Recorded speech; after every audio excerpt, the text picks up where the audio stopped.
Madam. Madam Ivan.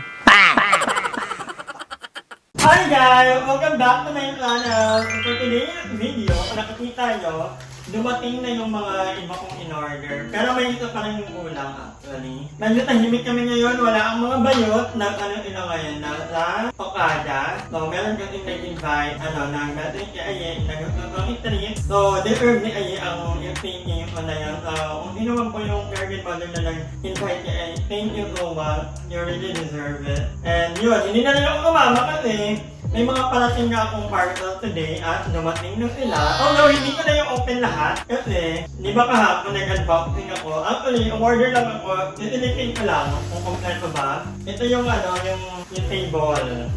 So actually, nagandahan ako sa table kasi matibay. At the same time, madali lang i-assemble, madaling iligpit. Hindi ka nag-take ng malaking place. Maganda sa tingnan kasi may safety.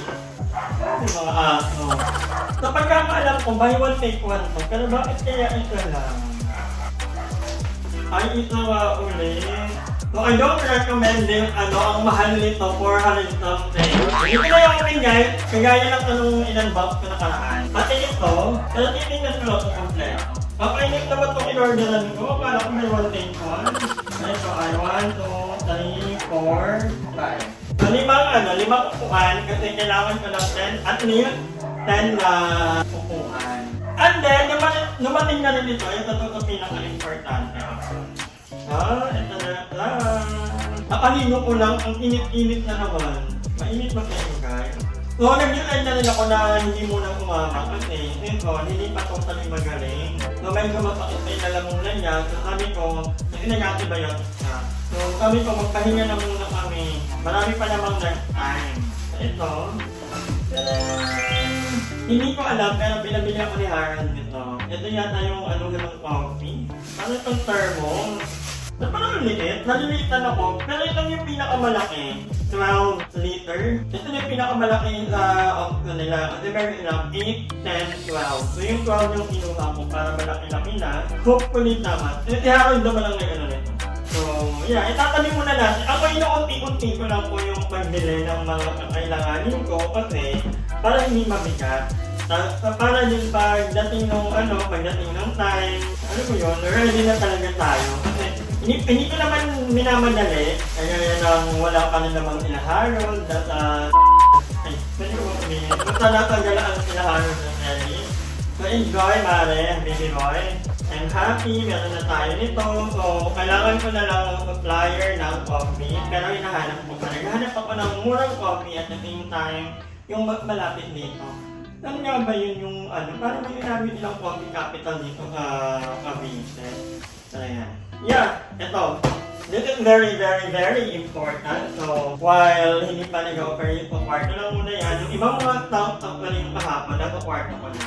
Dito ay excited ako. Dahil kami ni Aye ay mag-business. Ito naman ay another business venture ko. Ito, kami ni Ron, kasi dito sa bahay. At kung kailangan naman, gusto talaga nilang din.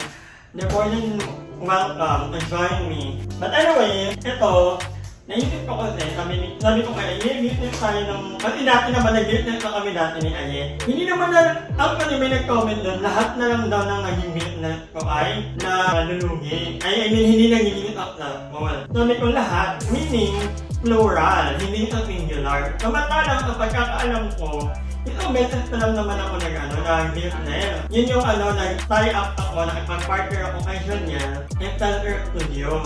Hindi ko naman consider yung isa kong niligal ko na ako ng yelo, dahil joke lang po yun. Yung may ribbon cutting pa kami ng ni Aye, hindi yun count na, hindi yun totoong business. For the vlog lang yun. Pero yung yung Center Studio, doon talaga, yun, makakonsider ko yun na at hindi naman po yun failure. Actually, ang dami namin order dati. Maganda yung feedback. It's just that, I had to give it up. Gawa na, ang nangyari, hindi ko naman pero si Junior kasi, yung business partner ko, during that time, actually nagpa-plan na kami naghanap na kami ng mas malaking apartment kasi kailangan namin ng bigger space para sa mga stock. And then, yung area, ganyan. Actually, nakahanap na kami noon. Kaya lang, later on, si Joniel is, he was feeling sad. Bigla niyang na-meet yung buhay niya sa Pampanga. And yun, nag-usap kami. Sabi ko, anong plan mo, kasi ako naman, naiintindihan ko na may mga bagay talaga na mamimiyak natin bigla-bigla. Eh sabi niya, gusto niya umuwi ng Pampanga, tapos na lang ulit mag-work. Actually, sabi ni Joniel, ibibigay niya sa akin lahat ng stock, tuturuan niya ako, mag-transition, sabi niya, ituloy ko daw yung biyak na yun. Pero ako, hindi ko tinanggap yung suggestion niya na yun kasi first and foremost, baby niya yun. Kaya naman yung nagtayo talaga nun. Na yung from ground to up. Na yung na yung tatay nung Enter Studio. Kung hindi dahil sa kanya, hindi mabubuo ang Enter Studio. Tapos sabi ko, pag binigay niya sa akin, wala naman akong kahit naturuan niya ako, hindi ko pa rin maa-attempt. Sa sarili ko, knowing na yung Enter Studio ay nakilala. Sabihin na natin oo, nakatulong kami kasi pinamot namin, pero may Enter Studio na bago pa man ako pumasok. Nagdagdag lang ako ng kapital, so sabi ko, hindi, ituloy niya na lang. And for me, dapat may only business na kinukonsider ko. Ito, if ever, pangalawang business ko pa lang ito. Kasi hindi ko naman sasabi, pero hindi kasi ako ito, parang ngayon lang ako maglalakas ng loob ulit. More on, kasi ako into creative side. I love writing, basta yun ang ko. Kung meron man akong gusto ko yung work ko, is something na passionate talaga ako. And I love writing, kaya yun ang ko. Dati nag-ghost writing talaga ako. Kahit na hindi nakapangalan sa akin, okay lang. Basta may bayan. Ganyan naman kasi, marami namang ways on how to earn money. Pero ngayon, parang lately, I wanted to challenge myself. Gusto ko mag-business, gusto ko patunayan na kaya ko din.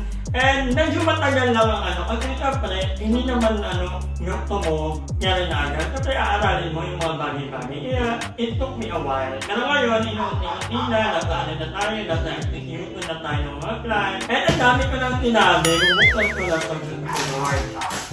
So kami ni ay na mag-open na ng kung yung order kayo sa aming online shop, magla-live din kami ni Ay.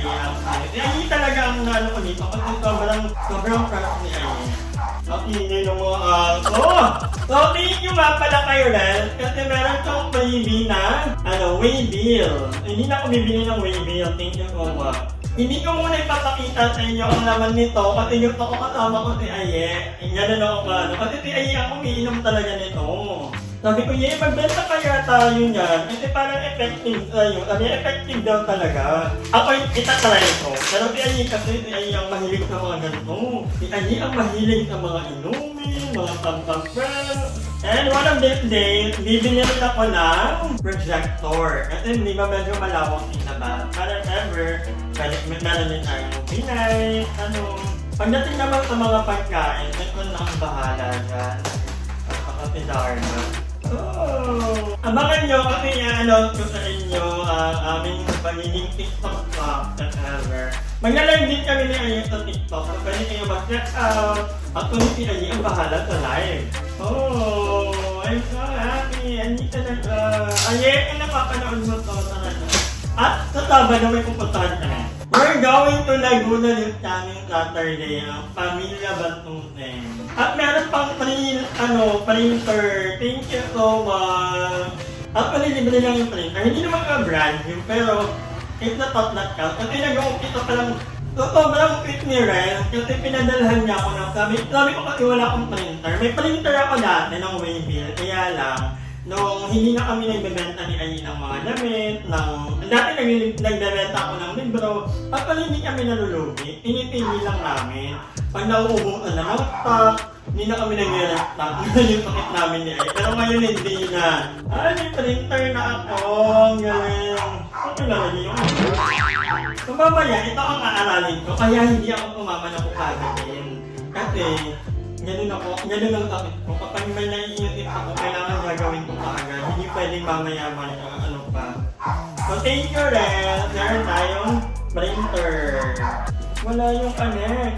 Anyway, kaaralin ko ito mamaya guys. I'm so happy with this. At hindi ko muna ipapakita ang product, pero order kayo guys. Kasi para maging friends din kayo kagaya ni Aye. Ako, itatry ko rin naman, pero hindi ko mahilig ko mga ganito. Dakal-dakal lang ako. Pero malay mo naman, di ba? Sige, itry natin. So, ayan. Bukas ko na ipapakita sa inyo itong para naman may abangan kayo. So, excited na rin ako na makabili ng projector. Para meron tayong movie night minsan dyan. Uulan na, tapos nakalabas ka pa din. Mahamon. Diba? Magpa-projector tayo dyan, guys. So, ayan mga kongongers. Hanggang dito na lang muna. Ay, hindi. Nakalimutan ko palang i-ika na yun. Sinabi ko kay Juniel na ituloy niya yung business and I wanted him to succeed. I mean it from the very bottom of my heart. At sabi ko nga nito kanya, kasi nahihiya ka. Kasi halos kakabili lang namin ng mga bagong taklon. Mamili kami ng printer, ng iPhone, kasi pang marketing game. Pero binalik niya naman sa akin yung phone. Tapos, pinadala ko na sa kanya lahat. Sabi ko, someday, kapag mayaman ka na, or pag sobrang successful ka na, saan mo na lang ako balikan. At binalikan niya nga ako in the form of helping me na makonceptualize at mabuo ang plano na to para sa ating coffee shop. Si Juniel talaga ang nag-natin sa akin na pati nanonood siya ng vlog until now. Sabi niya, ang lawak ng pingak mo, pwede kang ng coffee shop saan. So yun, ito na yung nag-unti-unti na tayo and malayo pa pero malayo na, di ba? Natama ko na rin ka. But anyway, guys, maraming salamat sa panonood and dito ko natatapusin para ma-upload ko na, mag-edit ako, tapos may mga aralin ko na naman yung mga tinantakan ni Juniel at dito ko mag-thank you kay Harold and Juniel and at least, di ba, dalawa ang mentor ko. Si Harold ay nag-aral din ng at talagang pinagkagatuan niya ni Harold, nag-aral talaga ka. So, alam mo yun, ang bongga, kasi ang dalawa ang ang mga mentor kong naggagalingan. So, thank you guys. And thank you rin kanila Aye, kanila Mother Trinity, kanila Darla, so pagsama sa akin. Thank you so much. Lahat ng mabayot. I love you guys. Anyway, hanggang dito na lang muna ang vlog na to. Kita tayo tomorrow. Hi! Maraming salamat sa panonood ng video na to. At kung natuwa ka, please don't forget to like and share this video. Mag-subscribe na rin kayo para bongga na. Yun na.